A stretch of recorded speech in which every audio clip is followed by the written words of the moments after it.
What's up guys, Mr.Wednesday here, back at it with another video. So, this video actually marks the start of a new series called How to Beat Faction Wars. I made two polls, one on Discord and the other one on Facebook, and I had people vote which factions they deem hardest. Now, this video is gonna be about Skinwalkers, given that they have won. And then the next one is going to be about Demon Spawn, and then we'll just go through the list for the all other factions. If you want some faction before any other ones, please leave in the comments down below the hardest faction for you, so I can actually add your votes to the already accumulated ones, so to say, so I know which ones you want quicker. Now, the reason I'm actually making this series is because currently we have the 50% reduction in cost for equipping and unequipping gear. And given that basically everybody else is doing Hydra boss, I still want to help those people who did not get their Lydia yet. Because if you did not get Lydia, you 100% are not going to be well progressed in other parts of the game. So I just want to help like mid-game player actually get to the end game. So as you can see over here, let me just get it here. We had actually the most votes for Demon Spawn on Discord, and then the most for Skinwalkers here. So we'll be doing Skinwalkers first. Now let's discuss the boss mechanics first of all. So we'll be dealing with attacks all enemies.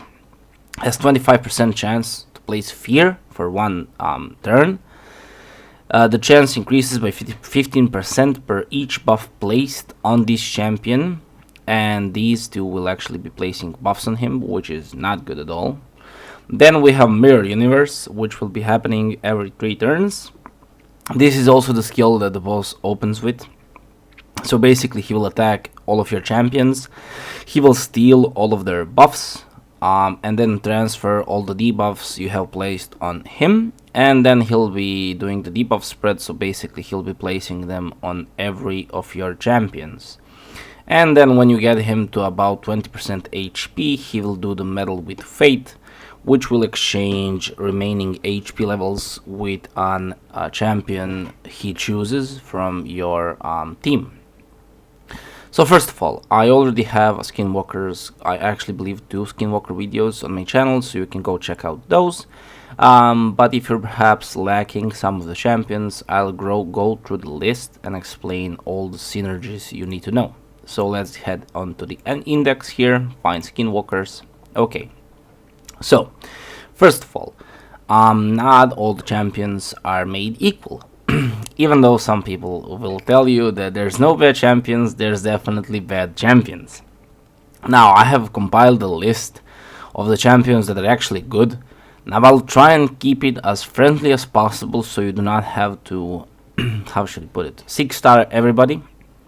First of all, let's start with Satire here. So Satire has attacks one enemy, has 25% chance of placing decreased speed.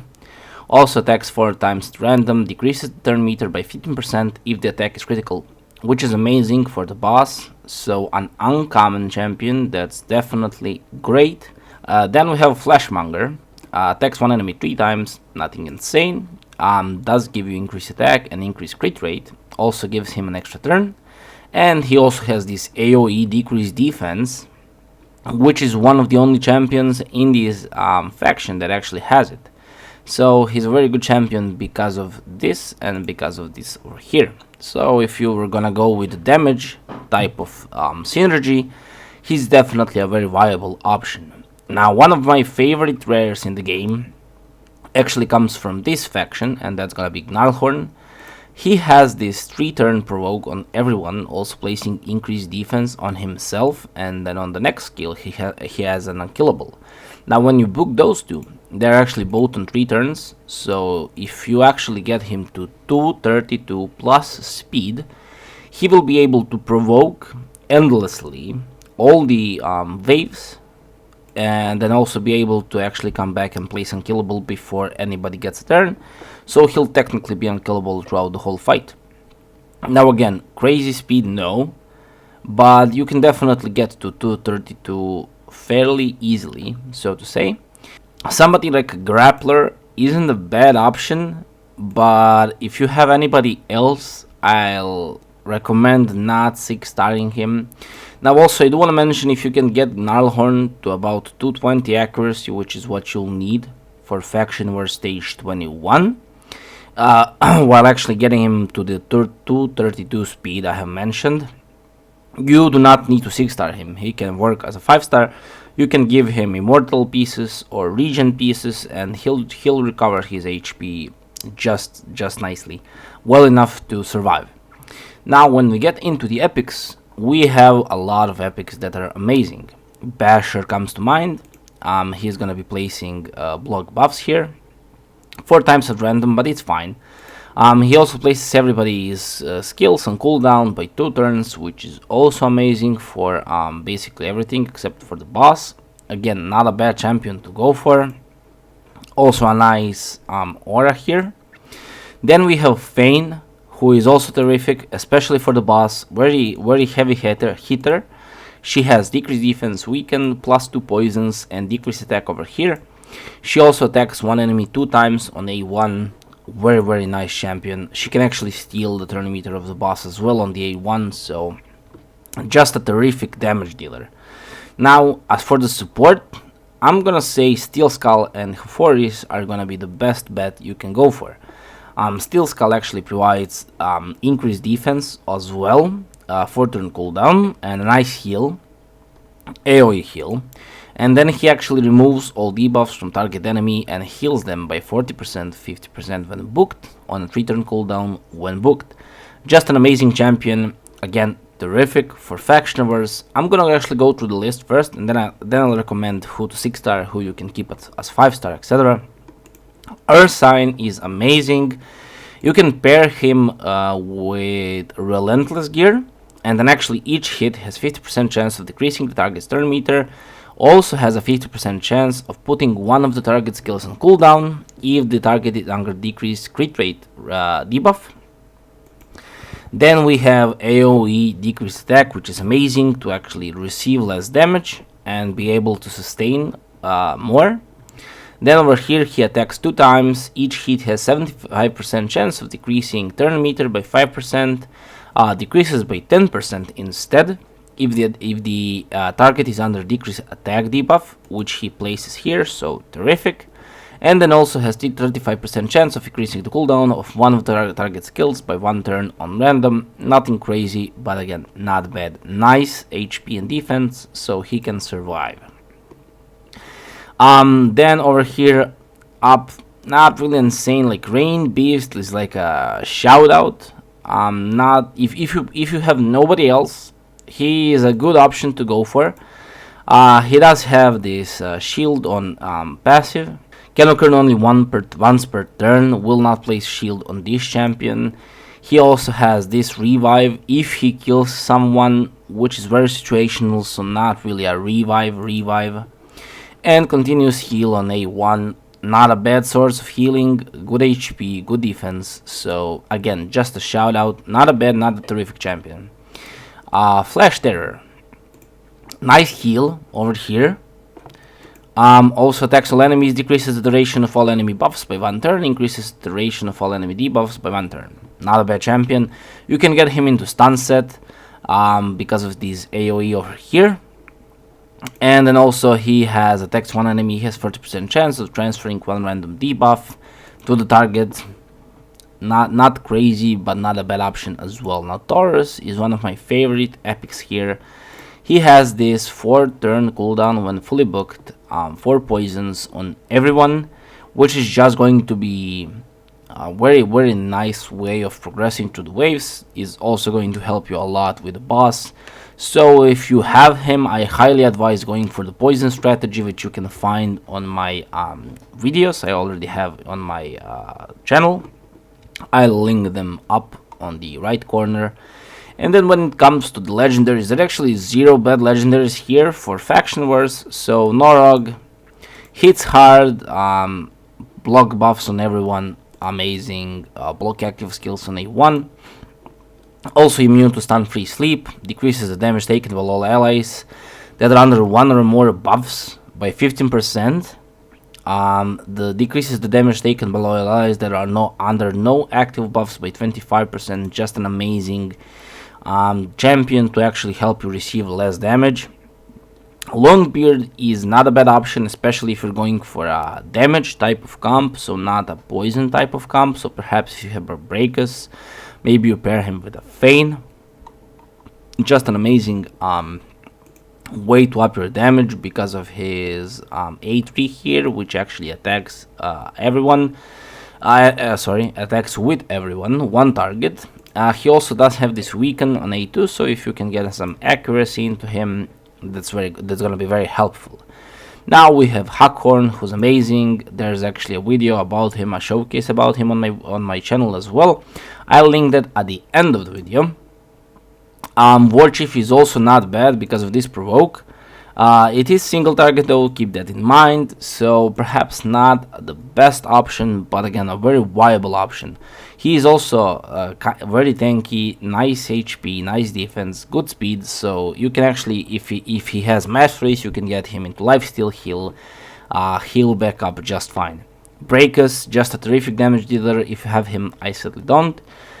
He can basically solo the boss if built correctly. 100% crit rate. You actually can get away with not having any healing from the gear, because he actually heals from his skills. So, and he actually, when he dies, he also revives himself. It is on a 5-turn cooldown, but hey, it's fine. Then we have Coronar, who's gonna be amazing as well. He has this provoke over here for 2 turns. Also places block debuffs, increase defense. Also, if you get him into a stun set, he actually has all of his skills on AoE, and they are hitting, so you can actually stun a lot of people. He will also counterattack when attacked by anyone. Let me just find where that counterattacks when hit by enemies under decrease attack, decrease defense, or decrease speed, which he does place over here. So basically, if you place this first, he will counterattack endlessly whenever attacked by any of the enemies, which will happen because he will also provoke people. So just an amazing champion. The Amnesia is also amazing. Basically stun, decrease speed, HP burn over here, attacks all enemies, places HP burn for 3 turns. Stun, if there's 50% or more turn meter, decrease speed if there's less than 50% turn meter, just amazing. Attacks one enemy, damage increases by 40% for each active HP burn debuff, so it's gonna be great for the waves, not so great for the boss, given that there's gonna be only one enemy, so just a 40% increase. But HP burn deals a lot of damage to the boss as well, so just a nice thing to have. So again, I know she's a Void Legendary, I'm just saying she's terrific. Same goes for the Leorius as a damage dealer.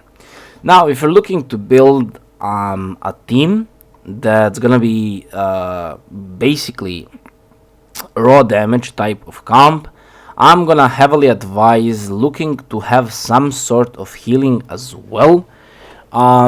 If you're planning on going with lifesteal, let's say you have a couple of level 60 champions who also have masteries, you can get them all into lifesteal, and let's say they all have War Master or Giant Slayer, they're going to be healing just fine from the lifesteal gear. If you do not have that opportunity to actually 6-star a lot of people, and let's say you want to keep people at 5-star, because as I said, Gnarlhorn can work as a 5-star, Taurus can work as a 5-star, Ernstein Ironhide can work as a 5-star. Let's see who else. I'm gonna heavily advise 6-starring Feign. For the damage she will do additionally from the tier 6 masteries. Steel Skull could work as a 5-star, Hophoris as well. So on all of those champions, if you're trying to help them survive, I would advise either Immortal gear or regeneration sets. So those 3 sets are gonna be your best friends when it comes to faction wars.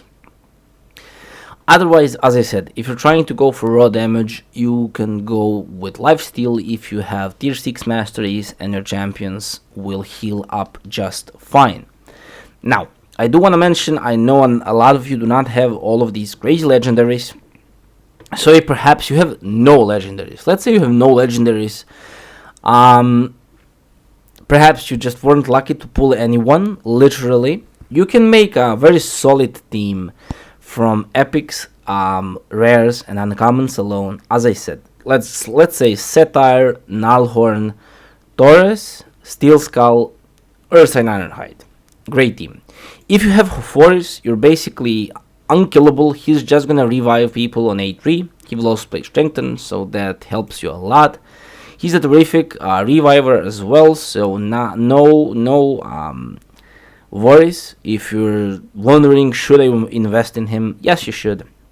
He can help you in Doom Tower as well.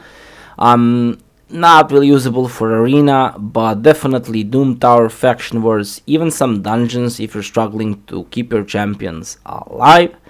Let's say you just want to go with epics, Taurus, again, Ursine, Hofori, Steel Skull, Fane, Basher, Rain Beast, even as I said, all of Flash Terror, Flashmonger. Basically, there's people just think that there's not enough Skinwalker champions that are terrific, and that's just not the case.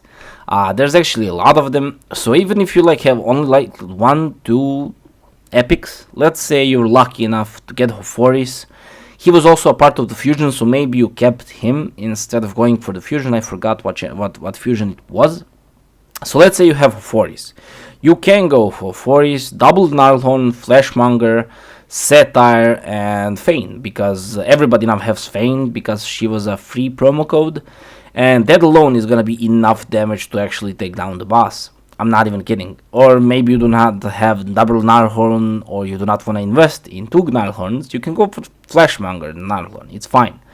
There's enough champions here you can actually bring in. I do want to just really quickly shout out the 2-3 more champions. So Channeler, I believe, let me just check really quickly, has a nice stun over here on one enemy, but it's fine. 75% chance. Increases speed here. Also fills the turn meter, which is nice, and a heal reduction, which is not crazy, not bad either. And then we have Grappler here, who attacks one enemy 2 times, 50% chance of placing smaller poison. Also has a shield reflect damage over here, and then also weaken on A1. So again, not a bad champion to go for. I'm not saying you cannot use anybody else, like Bloodhorn, I also believe is not bad for this early protection here. Also decrease accuracy on A1, which could be helpful against the boss. So again, it's just about sitting there, and then also, if an ally is hit with a critical hit, places a 50% continuous heal on them for 1 turn. Again, just not a bad champion at all. So, given that everybody now has Fane at least, you do have a cornerstone to build around. If you can pair Taurus and Fane, those two can basically duo the boss, given how much poisons and raw damage they'll do. And then you just need enough support around them. So it's really not that difficult. And then if you can add in, let's say one legendary here like Hakorn, who's gonna be crazily healing you, also placing block debuffs, you'll do just fine. Now's the time to go for the faction wars. If you are struggling with silver, now there's a reduction in cost in changing gear, so now's the time to go for it. If you're perhaps wondering what team you can use, and you're not really sure, there's always a Discord link in the description of all of my videos, so please hop on over there, DM me, send me what champions you have, and we can discuss what teams you can make. Until the next video, Mr. Wednesday, signing out.